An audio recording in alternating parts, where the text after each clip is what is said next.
Good morning, Becca. Hi, how are you? Good. I'm so glad that you were able to connect with me today and talk so we could talk a little bit about Mindful Seymour and Yes, I'm how excited to do he, that. yeah, mindfulness, pausing, self-regulation, all those things. Yeah. For those who don't know me, I'm a pediatric occupational therapist, and I have written this book, Mindful Seymour Pauses. The cover that you see in the background has been changed, but the title is still the same. I reached out to Becca to see if she would write a little bit about the book for me, and she agreed to do that as well as do a little talk today. Becca is a neurodiversity and autism expert. She's a speaker, she's a researcher and an author. So I'm love to hear a little bit more about your work, Becca, and also a little bit about like the book is about Seymour, who is impulsive. He's unaware of things that are going on around him. He has his mind on one thing, getting the ball and playing with it. And in the process the of doing that, he learns about the mistakes he makes and thinking about only himself. And then he learns from his sister, who is sort of the surrogate mom for him, about how he's impacting others and what their reactions are. And then he says, well, that doesn't feel comfortable, so I will do something different. Can you show me what to do? So that's the premise of the story. And then the ending of the story is his learning that um, helping him understand that actually he's a caring and respectful and kind bird. He's a blue-footed booby, and when he slows down and pauses and thinks, he knows what to do and how to play with others, so it's fun for everyone. So that's a little bit of the background. We can go through some of the story too, but just to help make sense of your comments, Yeah. Becca, I wanted to give a little background on the story. Sure. I'm really glad that I got able to do this with you. And I am an autism and neurodiversity subject matter expert. I was diagnosed a little over 10 years ago myself at the age of 36, and I've dedicated myself to our community ever since. And I do that through DEIB work, which is diversity, equity, inclusion, and belonging. And I think all human beings really deserve to feel like they belong in our shared spaces. And it's something that's not really afforded to folks who are neurodivergent, autistic, or any other way disabled. And so I work within my little small community of neurodiversity and autism, and also with the general disability community. Oh, that's great. I love that idea of belonging because that's what all kids want to feel. Exactly. And of course, adults too. But Seymour, with the things that he does, the not knowing what to do because he just doesn't know, it does make it harder for him to feel like he does belong because other kids don't always understand. Like, why are you bumping into me? Why are you not saying excuse me or checking on me? And so, by learning how to do things differently and become more aware and learn to regulate and just pause and think for a second before you do something, then it is easier to feel like you belong to a group. It is a little easier to feel included. And so, that's my point in writing the stories is the kids I work with are just like Seymour, and they have a hard time and they don't know. And so the social skills groups I have, as well as the individual sessions I do with kids, that's one of the main goals that I have because it is that important. So I love that you're doing that work and helping people like understand like that's important. That's really what parents ask me for support for. They're not asking for academic support. They're not asking for motor skills. Of course, we do work on those things, but what they're wanting is for their children to feel like they belong at school and that they have a community. Yeah, and we all, it's part of Maslow's hierarchy of needs, right? Belonging is way up there for us as one of those really important things that human beings need. And when we marginalize groups like disability groups or someone by their race, gender, or sexuality, right, we really leave people out of that feeling, right? Right. And that can be really, really disabling for people all by itself. right? Just that feeling. And so I think what was important about this book, it was sort of like twofold. And it's that, we all need to learn to pause a little bit. We live in a world where everything is rushing at us all the time, and Yeah. people want answers fast. They want instant gratification. They want to know as much as they can know in 30 seconds or less, right? And that's the world that we live in. And so it's really easy for us all, whether we're children or adults, to get caught up in not pausing, right? And just rushing ahead in what we do with our lives. I mean, if you picture like the streets of Manhattan in your head, right? And all those people rushing, that's what Yeah. it looks like, right? And nobody's pausing. Right. Everybody's right on their Right. own, right? And that can be really isolating for people to even be that way, right?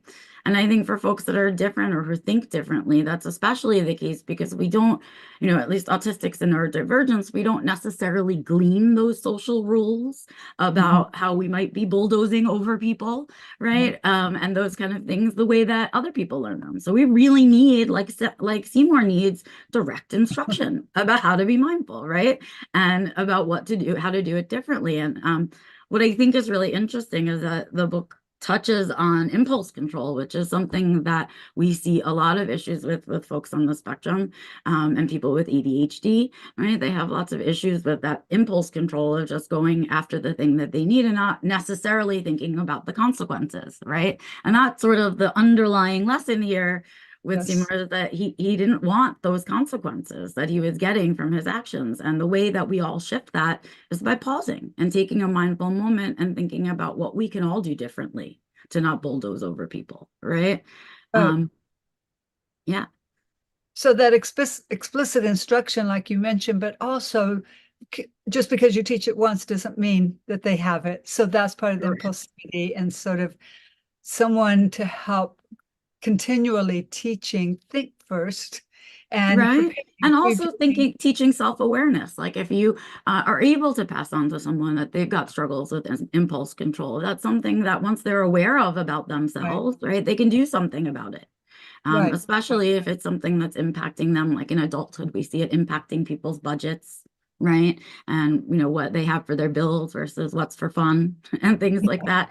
And so we do see it continue to be an issue for people all the way into adulthood. But what I think would be great is if one day you wrote a book from Seymour's perspective, right? Because the other part of the pause Okay. is that when some of us take the pause, the world isn't always so receptive to our pausing. Sometimes that makes us feel too slow for people, like we're taking too long to process or give them an answer, right? And when that happens, people feel really pressured to hurry up and give you a response. And it's not necessarily a thought out response or what they want to say to you. It's how we often end up as grown up saying yes to people all the time. We become yes people and we don't learn to say no because we just want to give them an answer. And so there's other parts to the pause, right? If we should all be pausing, but then everybody has to let us pause, right? Like, on the other side of it. So That's yeah, such a great point. Yes. And I think one of the main things that is taught in for teachers in the classroom is give kids that time to think through the answer. right. And even And that I is do in this. essence teaching the pause, right? Take your Right, time. Think right. through the answer, decide what it is you want to do, right? And it's really a similar lesson. So I love it. I think it's just a great way to really, I mean, to teach anybody. There are lots of grown-ups that could use this lesson. Yeah, yeah. Well, so I thought maybe I could share the screen and show a little bit more about how I pictured being able to teach this with Yeah, kids. So here's the title of the book, and there's your endorsement, which I very much appreciate. So this is Seymour going to school on his first day, and his sister's with him, and he's got his eye on that red ball, and his sister knows him well and see, oh, that's that impulsive reaction to something exciting. He's going for that ball, but if he does, I've been around him enough to know that this could be a problem because look at all the kids in the line that he's not even noticing. He's got his eye on the ball. So he's not trying to be rude or anything right. with the other kids in line or cut in line or anything. He just doesn't even see it, the unaware part that you're talking about. He sees a small part of the picture. So what I did was try to help, and this is what I see so much with the kids I work with. They see a piece of the picture. They're not seeing the whole picture, the bigger picture, another kid might look at that and say, oh, there's a line. And so I gave him goggles, because when I can catch something on video or a picture of kids doing something, I show them the video and they're like, oh, I get the message. I don't even have to say anything. So I Mhm. thought, well, this helps kids be able to see the bigger picture if I have these future vision goggles. So Yep. right now they're showing sort of a conflict, uh, because when he tries to go for the ball, you can see the reaction of the other birds. So I was a little bit like, this is one reaction that I think is a typical reaction of kids Yep. when something like this happens, when someone's not paying attention to what's going on around them. But I tried to model what the reaction could be if kids had if other kids and the other little birds in line had other tools to work with besides just getting mad. So Right. It's the maybe, other side of the right of the whole coin for him, right? I right, think it's so interesting because you do, you can genuinely understand that feeling of only being able to see the red ball, right? We've all had our moments of just yeah, being able to see the red ball and only the red ball, right? right, Um, and we need someone else to point out to us, well, hey, there's other stuff happening here besides the red ball, and there's an impact of you getting the red ball first, right? And all of right, these. And so I love that what you've done is really let people know that there's more than one way that people can respond to these situations, right? There's not just one way. And many times people aren't doing things, with the intent of being rude, right? We clearly Seymour is doing this not because he wants to be mean to the other birds. He's just right. completely enamored by the red ball, right? And it's so like Yeah, you have to remember when you're on the other side of getting bulldozed, what was the red ball for that person? Why yeah. did they miss us? You know? Yeah, that curiosity, which is what I tried to do. What could be going Mhm. on? But Yep. then some of them are more like, hey, be careful. But they're just telling him, be careful, although looks a little annoyed. And the other Yep. one's just being clear, stop. Yep. So, and then the older birds are trying to help him, and this one says, oh no, the blue-footed booby doesn't know what to do. So an older child, unlike a peer, might be able to understand and might be able to guide those younger birds, like, oh, it's his first day, he doesn't know, let's teach him. So I'm trying to help kids imagine other possibilities, like what you're saying, Becca. So his sister says, well, let's look at what was actually going on. And so she slows everything down, and um, and then he sees, oh, this is what was going on, and I don't really like what was happening. That's not my intention. So he's taking a bigger picture now and looking at, oh, well, what does happen in line? And so waiting in line is a huge challenge. Waiting for anything, waiting rather than grabbing from somebody, waiting to try to solve the problem rather than just get upset about it, waiting rather than, like, if you don't get what you want, like pausing for a second and thinking, what could I do? It might require a little bit of waiting. But what do you do when you're waiting? So I tried to model that too with the birds. What are they doing? So this bird is saying what Seymour might be thinking also. I wish I'd gotten the red ball. Oh well, the blue one will be fun too. So trying to help birds understand that sometimes you don't get well, kids, but birds in the story don't get your first choice. And there's still other choices that are satisfactory and good enough, even though they're not your first choice. And that's a really hard lesson I try to help kids with, because, like Seymour, I want the red one and only the red one will do. And then the other bird here is saying, oh, I hope I can get the red ball. So hoping, but having an understanding that I might not get it. The other message here is also that when you're waiting in line, if you connect with somebody else in line, the time goes faster also. So you're not just chomping at the bit to get there because it's hard to wait. So there can be fun waiting in line too, with connecting with other kids, other birds. And this bird is acknowledging it is taking a long time.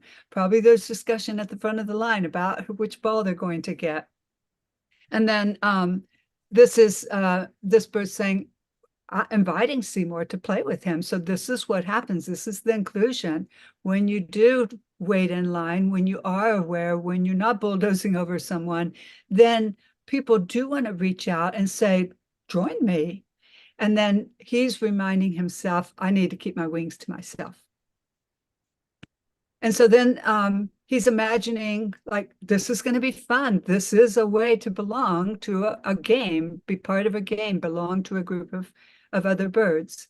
And so Seymour's sister recognizes, kind of like what we said at the beginning of the session, it can be hard to remember to do this. So she gives him her little badge that she says she uses to help her remember that pausing and thinking for a minute can be helpful. So on this one, I just created a little ditty to help kids, because I do see that when parents teach kids little sayings like this one, pause, count to 10, wait with friends, that's a win, that can be something I wear. It's something that I can remember to say to myself when I'm waiting in line. Kids do access that. So I'm always impressed when I see kids self-talking to themselves about things like this. And then, of course, I put a future vision of him doing this. In his mind, he's counting to 10 to slow things down and think about what he's going to do. So this is an attempt on my part to help kids actually be able to think through what they could do in the moment and hold on to that literally as well as cognitively holding on to that information. And then I do have a handout that has this so kids can make their own for different situations also. So it's not on the website yet because the book is not actually out yet. But when the book is out, the handouts will be available, and parents or teachers can help kids print out their own. There's a fine motor activity involved with cutting it out and then making their own personal badge that helps them know what to do in certain situations where they need to pause for a second and wait. And then he's retelling the story, which is also an important part of learning. This is what I learned. Sometimes it's the adult retelling the story about helping the child feel like, oh, okay, I learned from this. I grew from this. My brain grew. I will know what to do differently next time. So he's saying, well, at first I was so excited to get the one and only red ball that I almost didn't wait in line for my turn. I almost missed the chance to play a game with friends. This is really a critical sentence. Kids don't want to miss out. They want to be part of the fun. And so then he says, then I saw that I can slow down, look around for the end of the line and wait for friends. So that's the explicit teaching. And that makes playing together fun for everyone. And the badge reminds me to pause and think about what I saw with my future vision goggles. So I'll know what to do next time I wait in line. So that's the main idea. Like, that's the conclusion. Yes, that's what we want kids to be able to remember from the story. And in my experience, kids, I've read lots of books that I've written to kids, and they do want to be like the characters in the story. They do see that this is what other kids are, this is exactly how they want to be if they knew how to be like that. So they just need practice and guidance through stories like this, reminders, practicing those kinds of things with the guidance and support of an adult who can help them. And so that's just the ending of the book. So he gets his red ball, and the big birds say to him, have a ball, and they laugh at the joke. So I wanted to show, did you have any other comments about the story, Becca? Because I was going to just let people know, because I know time is running out for us, that I do have the handouts that I mentioned. And so there's like step-by-step drawing, and this is a handout about how to stop and pause. What does that look like? So these are things that adults can do with kids. Some fun activities for kids, reminding them, reviewing the kinds of things that are going to help kids remember to pause. And these are things, this is a great handout I created because waiting is such a difficult thing, and things that parents can do to help their child learn about waiting. So all kinds of resources there. And then there's more little activities for kids as well. Here's the goggles they can make and some coloring. And then there's even a little game about waiting. So that's all that I wanted to share, but do you have concluding remarks, Becca?